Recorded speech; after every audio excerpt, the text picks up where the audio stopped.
हर IVF centre में कोई भी पेशेंट जब आता है, क्या सभी को आईवीएफ ज़रूरी है? ऐसा कोई नहीं है।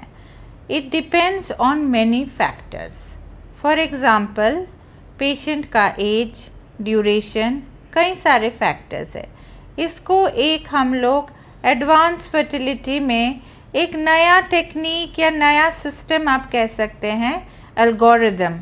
आप लोगों ने सुना होगा आर्टिफिशियल इंटेलिजेंस में डेटा जितना देते हैं, फिर कंप्यूटर ही खुद उसका एक एल्गोरिदम निकालता है कि ऐसा ऐसा होगा तो क्या सही है। अब for example, you have age, that means lady का एज क्या है। Number 2 is duration of infertility, मतलब कितना टाइम से आप लोग ट्राई कर रहे हैं, शादी नहीं, कितना टाइम से आप लोग एक्टिवली ट्राई कर रहे हैं। नंबर 3, आपके प्रॉब्लम्स क्या हैं। लेडी में पॉलीसिस्टिक ओवरीज हैं, एंडोमेट्रियोसिस हो सकता है, फाइब्रॉइड हो सकता है, ट्यूबल ब्लॉक हो सकती है। मेन में लो काउंट, लो मोटिलिटी, ज़ीरो काउंट, ये सब हो सकता है। और लास्ट है ट्रीटमेंट अभी तक क्या हुआ है। क्या सिर्फ अल्ट्रासाउंड ही किए हैं, फॉलिकल मॉनिटरिंग, या दवाई ली है, या आपने आईयूआई किया है, लैप्रोस्कोपी किया है, मल्टीपल फेल्ड आईवीएफ किए हैं। ये सारी इंफॉर्मेशन लेके plus your current status, current AMH, current sperm, current tube, current uterus करके हम लोग एक ट्रीटमेंट प्लान निकालते हैं। अब इसमें 2-3 एग्जांपल्स ले सकते हैं। फॉर एग्जांपल, लेडी है 28 ईयर्स ओल्ड, मैन है 32, they are trying for 1.5 years. Lady को पॉलीसिस्टिक है, उसने सिर्फ कुछ महीने दवाई ली और फॉलिकल मॉनिटरिंग की। तो अब हमें क्या करना चाहिए? आईवीएफ? बिल्कुल नहीं।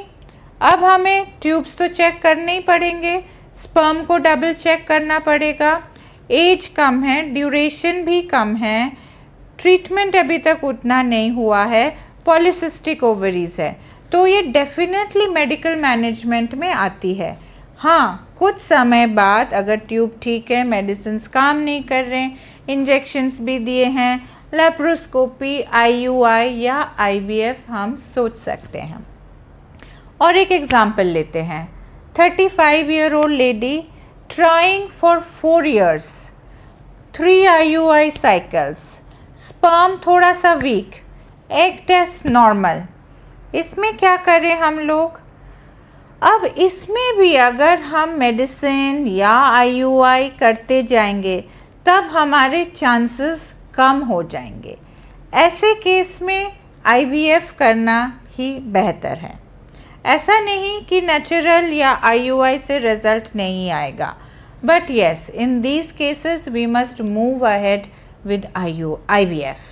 So once we have all the data, we decide कौन से पेशेंट में क्या ट्रीटमेंट बेस्ट है, और ये एक एल्गोरिदम की तरह हम लोग यूज़ करते हैं। So this is our advanced fertility treatment decision pattern. Thank you.